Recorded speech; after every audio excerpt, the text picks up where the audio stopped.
અહીંયા અમારી ગામમાં સ્કૂલ લગભગ 50 વર્ષ થયા છે અને આ લગભગ 15 વર્ષથી આ હાવ જર્જરિત હાલતમાં છે.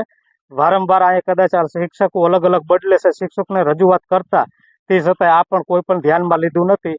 અને કાયદેસર તમે જે આપણે 9 થી 8 ધોરણ છે, 8 ધોરણની અંદર તમે બાળકોને પૂછી શકો છો કે ભાઈ આ સ્થિતિ કેવી છે, તો બાળકો કદાચ બેઠા હોય તો સાઈડમાં એની માથે પોડા પડે છે, લોખંડ હાવ જર્જરિત છે અને ટૂંક સમયમાં સ્લેબ કદાચ જર્જરિત થઈને બાળકો માટે પડશે, બાળકોની કદાચ અઘટના બનશે, મૃત્યુ પામશે, તો આનો જવાબદારી કોણ રહે? આનું કોઈ પણ ગામના ટ્રસ્ટી હોય, ટ્રસ્ટી દ્વારા તાત્કાલિક ધોરણે કે સરકારમાં રજૂઆત કરવી, જે તે કરવાનું થાય તાત્કાલિક ધોરણે આ સ્કૂલ નવી બને એવી મારી અરજ છે. અત્યારે આ બિલ્ડિંગ વર્ષથી ત્યાં જર્જરિત જેવી છે અને બાળકો એમાં ભણવામાં થોડીક એને તકલીફ પડે એવું છે, ઉપર પોપડા પડે એવી છે.